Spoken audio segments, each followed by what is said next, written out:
Breaking news చూస్తున్నారు. ఇటు America Iran మధ్య దాడులు ప్రతిదాడులతో మిడిల్ ఈస్ట్ రగిలిపోతూ ఉంది. మిడిల్ ఈస్ట్లో మళ్ళీ భీకర యుద్ధం జరుగుతుంది. అమెరికాపై ఇరాన్ దాడులకు తెగబడింది. అమెరికాకు చెందిన 5వ నౌకాదళం అంటే 5th ఫ్లీట్ అంటూ ఉంటారు. ఈ 5వ నౌకాదళం బేస్పై ఐఆర్జీసీ భీకర దాడికి దిగింది. ఇంకోవైపు జోర్దాన్లోని మువాఫక్ సాల్టీ ఎయిర్ బేస్ టార్గెట్గా ఇరాన్ అటాక్ దిగింది. ఈ దాడిలో అమెరికాకు చెందిన advanced F-35 fighter jet hangars ధ్వంసమైనట్టుగా తెలుస్తోంది. కువైట్లోని ఎయిర్ బేస్లపై విరుచుకుపడింది ఇరాన్ దాడులతో అలర్ట్ అయింది అమెరికా. ఇరాన్ దాడులతో బహ్రెయిన్ యుఎస్ బేస్ గురించి మాట్లాడుకుంటున్న సందర్భం. ఇరాన్ దాడులతో బహ్రెయిన్లోని యుఎస్ ఆర్మీ బేస్లో సైరన్ల మోత మోగింది. ఎయిర్ డిఫెన్స్ సిస్టమ్ను యాక్టివేట్ చేసింది బహ్రెయిన్. దక్షిణ ఇరాన్పై అమెరికా జరిపిన దాడులకు ప్రతీకారంగానే దాడులకు తెగబడ్డామంటూ క్లారిటీ ఇస్తుంది. మరోసారి గల్ఫ్ దేశాలకు వార్నింగ్ ఇచ్చింది ఇరాన్. అమెరికాకు సాయం చేసే ప్రతి దేశానికి అవి తీవ్రమైన పరిణామాలు ఎదుర్కోవాల్సి ఉంటుంది అంటూ హెచ్చరిస్తోంది.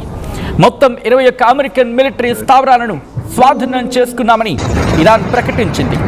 ఆ దృశ్యాలు మీరు చూస్తూ ఉన్నారు ఆర్టీవీ స్క్రీన్ మీద. ఈ కథనం మిమ్మల్ని కాస్త కలవరపరచచ్చు. అయితే మిమ్మల్ని కలవరపాటుకు గురి చేయడం ఆర్టీవీ ఉద్దేశం కాదు. కానీ ఇటువంటి కథనాలు చూసినప్పుడు కాస్త కలవరపాటుకు గురే అవకాశం ఉంటుంది. కాబట్టి దీనికి సంబంధించి తగిన జాగ్రత్తలు తీసుకోవాలని ఆర్టీవీ సూచించడం జరుగుతోంది. This is disturbing content. Viewer description is highly advised. ఒక్కసారి దాడులకు సంబంధించిన విజువల్స్ చూద్దాం.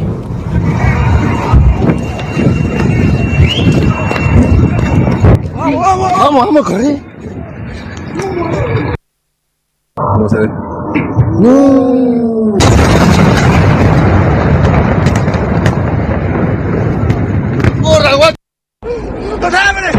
Oh my God! Get cover! Get everywhere! Jesus! Get down! Leveling the whole close! Nothing! What's happening? Oh my God! Get cover! Get everywhere! Jesus! Get down! Leveling the whole close! Nothing! What's happening? Oh my God!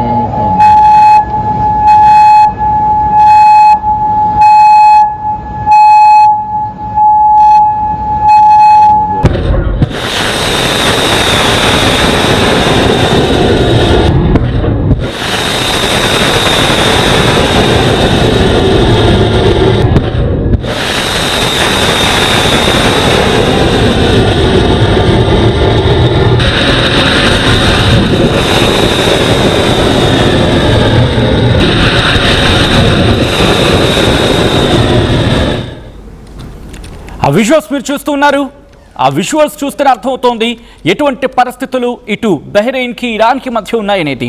ఈ దాడులతో భారత్ మీద ఏమైనా impact చూపించే అవకాశం ఉందా మాట్లాడుకుందాం. But before that అమెరికాకు చెందిన ఈ యుఎస్ 5th ఫ్లీట్ అంటే యుఎస్ 5th ఫ్లీట్ గురించి మాట్లాడుకుంటున్న సందర్భంలో దీని మీద దాడి జరగడం, బహ్రెయిన్లో అటాక్ జరగడం, ప్రస్తుతం ఈ పరిణామాలు ప్రపంచం మీద పడే అవకాశం క్లియర్ కట్గా కనిపిస్తూ ఉన్నాయి. ఇక్కడి నుంచి మాట్లాడుకున్న సందర్భంలో అమెరికా ఎందుకు దాడులకు దిగుతోంది అనేది బిగ్గెస్ట్ క్వశ్చన్ మార్క్గా మారుతుంది. ఇటు చర్చలకు సై అంటూనే దాడులకు నోవాల్సిన సందర్భంలో ఎందుకు దాడులు తీవ్రతరమవుతున్నాయి అంటే ఇక్కడ ఇరాన్ చెబుతున్న సమాధానం ఏంటి? అదేంటి అమెరికా ప్రశ్నకు ఇరాన్ సమాధానం అంటే ఒకటే, అమెరికా ఇజ్రాయెల్ మధ్య ఎందుకో మళ్ళీ అక్కడ చెడట్లేదు, వాళ్ళిద్దరి మధ్య కూడా ఒక రిలేషన్ బాగుండట్లేదు. ట్రంప్ నెతన్యాహు మధ్య ఈక్వేషన్స్ మారుతూ ఉన్నాయి. ఈ క్రమంలో ట్రంప్ మాటను నెతన్యాహు పట్టించుకోవటం లేదు, దాడులకు తెగబడుతూ ఉన్నాడు. అండ్ నిన్న కూడా ఇన్ఫ్యాక్ట్ ఇరాన్ ఉద్దేశించి నెతన్యాహు ఒక స్టేట్మెంట్ ఇచ్చారు కదా, వాళ్ళు మిలిటరీ క్యాపిటల్ని పెంచుకుంటున్నారు, అందుకే మేము దాడులకు తెగబడుతున్నాం అని చెప్పి. దీంతో ఈరోజు ఏం చేసింది యుఎస్ 5th ఫ్లీట్, బహ్రెయిన్లో ఉన్న యుఎస్ 5th ఫ్లీట్ని టార్గెట్ చేసింది ఇరాన్. అయితే అసలు ఏంటిది, దీని గురించి మాట్లాడుకుంటే ఈ నౌకాదళం బహ్రెయిన్ సెంట్రిక్గా పనిచేస్తుంది. ఏరియా ఆఫ్ రెస్పాన్సిబిలిటీ సుమారు 25 లక్షల చదరపు మైళ్ళ విస్తీర్ణంలో ఉంటుంది. ఇందులో Persian Gulf, Red Sea, Arabia Sea, వాటితో పాటు గల్ఫ్ ఆఫ్ ఒమన్, హిందూ మహాసముద్రంలో కొన్ని భాగాలు ఉంటాయి. ఇది ప్రపంచంలోని 3 కీలకమైన సముద్ర మార్గాలు, చోక్ పాయింట్స్ అంటూ ఉంటారు, వీటిని పర్యవేక్షిస్తూ ఉంటుంది. Strait of Hormuz, Suez canal, Bob L మందేబ్ straight, ప్రపంచ చమురు సరఫరాలు చాలా కీలకమైనవి. ఈ ప్రాంతంలో మ్యారిటైమ్ సెక్యూరిటీ కాపాడడం అనేది చాలా కీలకం. అమెరికా చెప్పే మాట ఇది. దాంతోపాటు చమురు రవాణాకు ఆటంకం లేకుండా వాణిజ్య నౌకలు వెజల్స్ అంటూ ఉంటారు, వీటి ప్రయాణానికి సేఫ్టీ కల్పించడం దీని ప్రధాన ఉద్దేశం.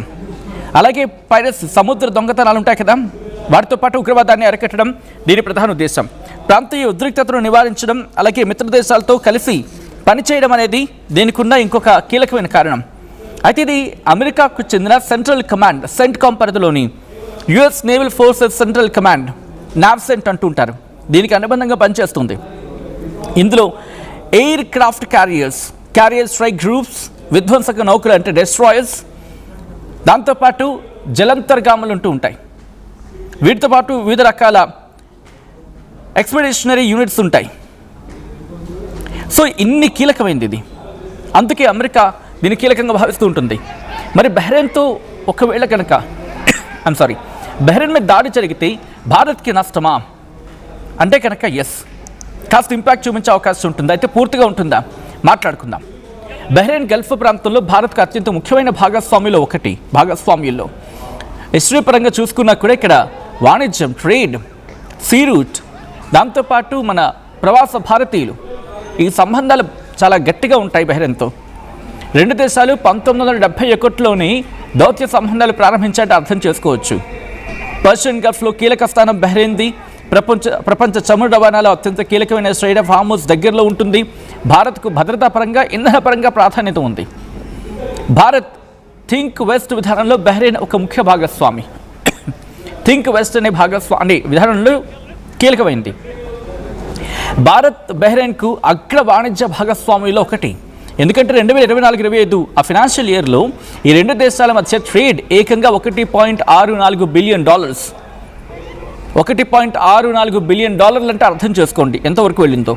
మన భారత్ నుంచి ఆహార ఉత్పత్తులు, ఎలక్ట్రానిక్స్, దాంతోపాటు మెషినరీ, జ్యువెల్ అంటుంటాం కదా, రత్నాలు కావచ్చు, ఆభరణాలు, ఇవి భారత్ నుంచి అక్కడికి వెళ్తూ ఉంటాయి.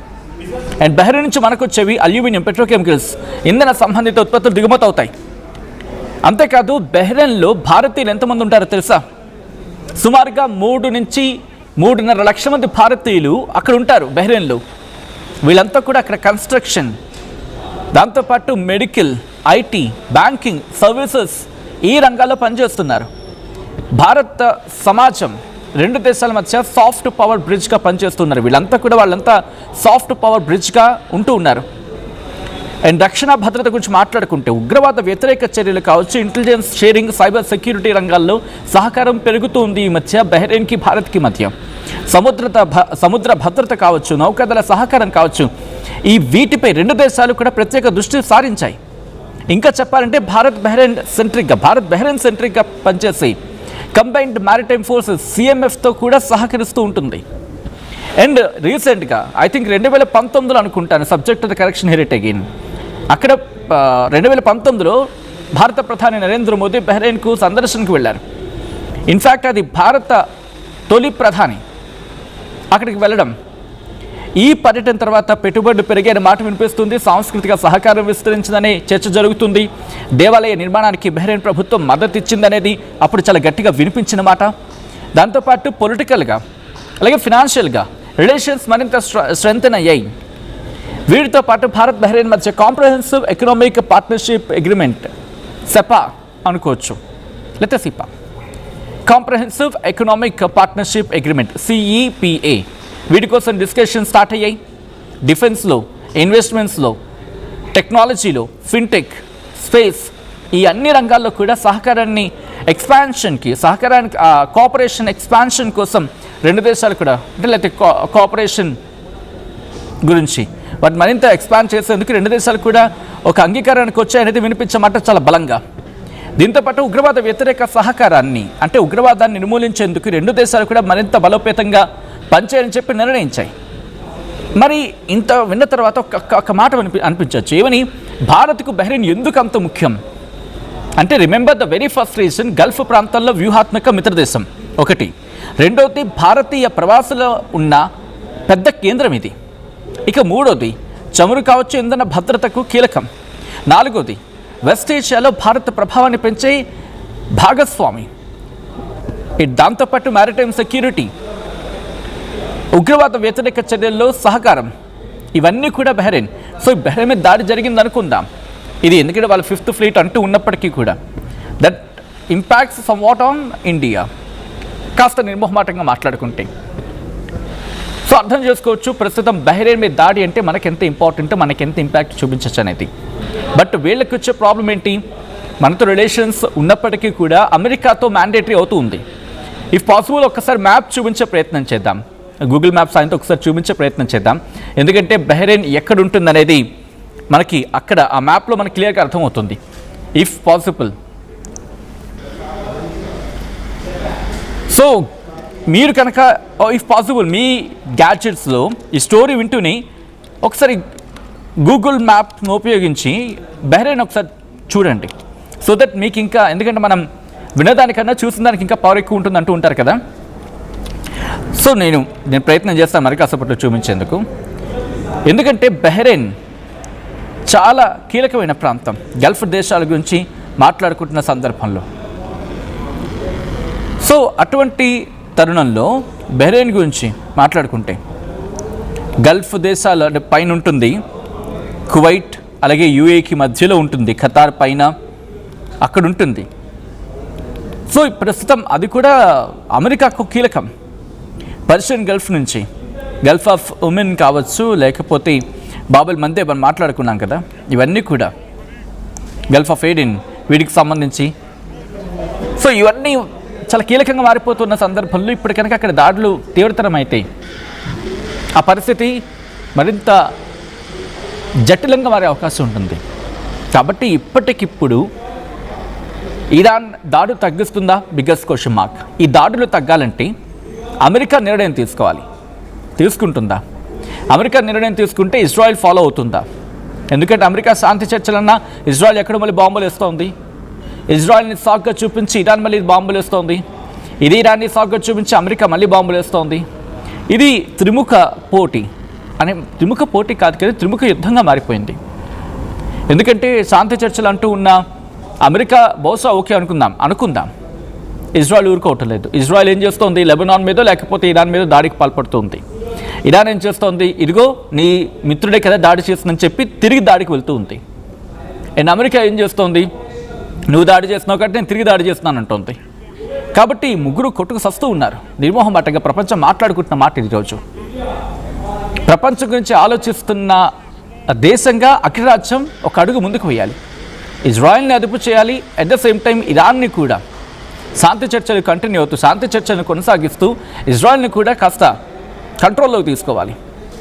అఫ్కోర్స్ మొన్న ఏదో డిస్కషన్ జరిగిన తర్వాత ఈ పీస్ టాక్సో లేకపోతే ఇది అంటూ ఉంటాం కదా, ఇది కాల్పుల విరమణ, సీజ్ ఫైర్ అది జరిగింది అంటూ ఉన్నారు. బట్ హూ నోస్, అది కేవలం మాటలకే పరిమితం అవుతుంది. రియాలిటీలోకి వచ్చినప్పుడు అట్ట ఫ్లాప్ అవుతుంది. అసలు సీజ్ ఫైర్ అనే మాట ఈ యుద్ధంలో ఎక్కడ చోటు ఉంటుందా, ఆ మాటకి ఎక్కడైనా చోటు ఉంటుందా అని ఇలా కొట్టుకుంటున్నారు. ఈ కథలు మిమ్మల్ని కాస్త కలవరపరచచ్చు. అయితే మిమ్మల్ని కలవరపాటు గురి చేయడం ఆర్టీవీ ఉద్దేశం కాదు, కానీ ఇటువంటి కథనాలు చూసినప్పుడు కాస్త కలవరపాటు గురే అవకాశం ఉంటుంది. కాబట్టి దీనికి సంబంధించి తగిన జాగ్రత్తలు తీసుకోవాలని ఆర్టీవీ సూచించడం జరుగుతోంది. దిస్ ఈజ్ ఆ disturbing content, viewer description is highly advised. Visuals చూద్దాం. این مشت‌های آهنی تا نابودی تک تک شما و اخراج شما از منطقه به حول و قوه الهی به سوی شما نواخته می شود.